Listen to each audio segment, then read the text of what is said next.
Today, at the request of a YouTube video subscriber, I'm going to do a Pyragon test today. I have never done a test of Pyragon.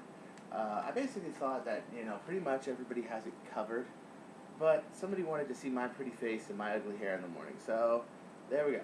The ugly Cuban, once again. Hello. I'm not really into vortex line guns. The reason I'm not into vortex line guns that much is because, well, I mean, when you got guns like this Triad, and I got an 8K spring in there, you can only imagine, okay? The one with a 4K spring, I mean, it shoots beautifully. Imagine if it had twice the amount of force. When you got Fire Strikes with 12K springs, where I took the old Triad spring and I threw another 8K Swarmfire as a stacked spring assembly, and you got Retaliators with 11K springs, where if you've ever seen a 5K Retaliator, you know that it's pretty damn good. I'm going to just let you use your imagination on that one. Pretty damn good. Compared to a stock Retaliator with a 2.5K spring, twice the force, do the math, and you throw 11K of 2 springs on there and metal parts, you can only imagine the carnage. If you can't imagine the carnage, go to basic Nerf's, bunker versus bunker TDM that they just put up on January 22nd, and you'll see me win a 3 against 1 standoff with those triads I just talked about and that Retaliator. Pretty impressive, but it's just not my kind of gun. It's one reason I don't have a lot of vortex guns. Some people swear by these, they love them, and you know what? They should. They're good guns, especially this one. What makes this one so special? One, you get a 40-round mag that you take 19 rounds. So basically, this is a 19-round mag that every time it loses 7 rounds, 3 more times it will replenish it with 7 more rounds, giving you a capacity of 40. This is done by pushing this down all the way to 19 rounds. Then you engage this lever, and you put in another 7. Engage this again, put in another 7. Engage it again, put in another 7. Automatically, when this unlock thing is pushed, right here, okay, it's on both sides, which indicates that's in the gun, it will shuffle the next rounds over, okay? Also, it should be known that when you're unloading it, you have to hold this down, and you have to do that, like so, or else it will get stuck where the magazines are, and you won't really have a way of doing it. Or just when it stops, like when it goes, it looks something like, I can't hold, like that, okay, but without the finger, then you just do it. Now, the problem is, I don't have that many discs because, well, I'm not much of a disc gun man, and I really have the Pyragons for other people to loan. If you wanted to see me use a Pyragon battle, 3-way Pyragon match, basic Nerf, in the Mad Church, I'm shooting a Pyragon, pretty good. So what makes this any good? And by the way, that 3-way Pyragon match was the very first round I ever played against basic Nerf, ever. Okay, what makes this so good? That a long-range shooter like me would have 2 of these. Not 1, 2. Why would I have 2 Pyragons? Why would I not have a Vigilon, or Praxis, or Lumatron, or any other disc gun? Let's see if I can get a good shot at this. See that guitar case right there? I don't know. Only this. The slam mode on this is impressive as hell. They will never, ever, ever, ever, ever make a better slam mode gun in my life unless they start going with cased darts. I doubt they're ever going to case the darts with cases that eject out every time you fire. An idea that I threw up in the air one day. But it's just, yeah. How does it do it? How the hell can my fastest slam mode with 40 rounds be like 7.8 seconds? The fastest ever published was 8.1 seconds. Okay, I'll show you. The discs are the key. Discs are like frisbees. It has an edge right here that catches the air, and it just sort of dogtails through the air. Okay, I don't like these because they're too slow. I actually, in another battle, Too Close for Comfort, I think it was called. It was Game 5. It was a hide-and-seek round. I actually came out of the woodwork, hit an 85 feet uphill shot against basic Nerf, and then he went and shot me with tried to shoot me with one of these, and I just swatted it with a mag strike. Okay, I just swatted the darts. I think he got one hit on me, but that was right before I nailed him with about 7 out of the 10 darts out of a mag strike. Pretty impressive. Pretty impressive. There's plastic up here. There's plastic down there. Now let me see if I can find out what these. And what happens is that the plastic to plastic are against each other when they're in the magazine. It means that you no longer have foam that's grabbing each other, like what happens with the foam darts, is they grab each other, okay?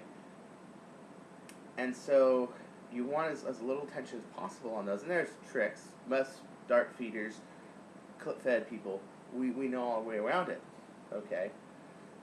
But it's just, this is like perfect for slam mode. This is why, in my opinion, if I was going to have the ultimate slam gun in my collection, it had to be a Pyragon.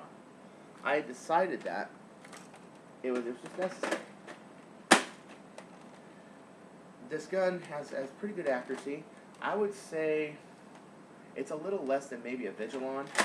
A Vigilon, I think pulls 70 feet or 75 feet cleanly. The Pyragon needs some work. I also notice when I fire it, the darts as they're flying tend to do this at the very end and straight to the side. They don't stay like hover and then go down like a lot of the Pyragon guns that I've seen. Also, the construction of any Vortex gun is, the build quality is usually superior to an Elite or an N-Strike for the reason that the firing mechanism is very simple. Usually simple. On a Pyragon, it's not. It's quite complex because it's slam mode. But usually, what it usually is it's a V-spring that when you yank this back, it pulls back the spring. When you cock it, it throws the dart forward and it fires it. A few things though. If you ever can't lock up the gun, hit the jam door. Hit that, and it'll pop it out. Okay, it's a very simplified way of doing it. Another thing that I've noticed a lot of people do is they'll try to load these up when it's back. Load it up when it's forward. That's the best I've ever seen.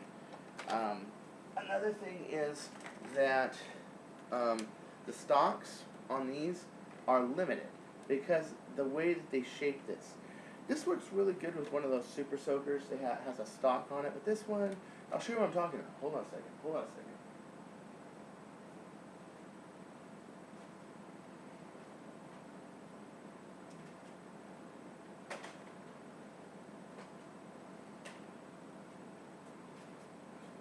So let's see.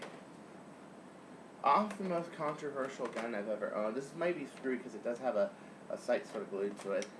This is the R-Spec Super Veloce. I tell you, you should have seen the flame war I got in. You should have seen it. We all just got so mad. Everybody did it, okay? As you can see, okay, my sight's hitting it, but look at this. Down here, there's no way that's going to lock up.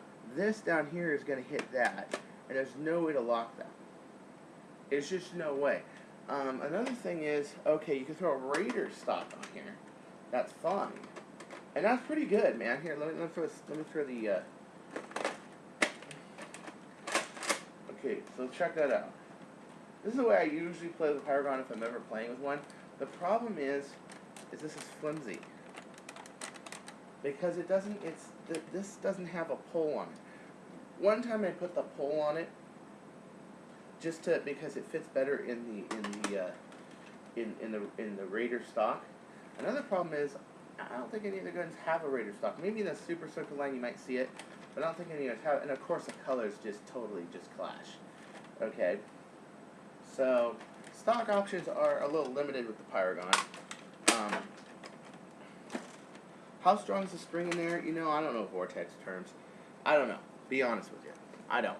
I'm not going to claim to be the Vortex expert because, quite frankly, I just like other guns. Another thing that needs to be known, though, is that a gun like this in battle is, in my opinion, as important as one of these. Why? Because this is a little more close-end assault. This is like if you are one of those people who like to bum rush people and just attack people from up close, maybe within 30, 40 feet, even outdoors, even in the wind, you can just and just nail them, okay? Because people like me, who like to shoot people from far away and run pretty much only what's necessary, reserving my energy and then close in attacking with something like triads or fire strikes, which I do pretty well with, need people like these. The most effective team are the people that have good slam modes, good full autos, or good semi-auto flywheel blasters, and people that can shoot far away but then come in to assist if need be. So I like to call myself a little bit more of maybe a tactical rifleman, maybe a long-range rifleman, maybe not sniper. I mean, I got that term from a group that called me a sniper. If you see my attacks, okay, I'm shooting people from far away, but does far away necessarily go sniper? No. Basically, I'm somebody who plays just in a wider field of playing area, because I have this gun, and instead of running in up close, I usually am trying to cover fire from far away, or I try to bag people from far away. And what it does is it makes it conserve energy at the price of having a closer of not having a closer target. But if you're a good shot and people have seen me, just fire. Oh, I missed. I adjust. I fire again. I hit them. I usually get people within a shot or two, sometimes three. But when you're only talking about a 2-fall game or a 3-fall game, you get them out pretty quick, especially when they don't got your kind of range. The Pyragon is a different beast, but in my opinion, it's just as important. It's just I don't play it to down. I don't not play with it to downplay it. No, I just not my kind of gun. Just like you never see me shoot a Stampede, just not my kind of gun. But I think a Stampede is one of the best revolutions, especially in an HVC game, especially in a combat scenario. You've got to have people that have close-in rounds where you can lay down a lot of foam very quickly.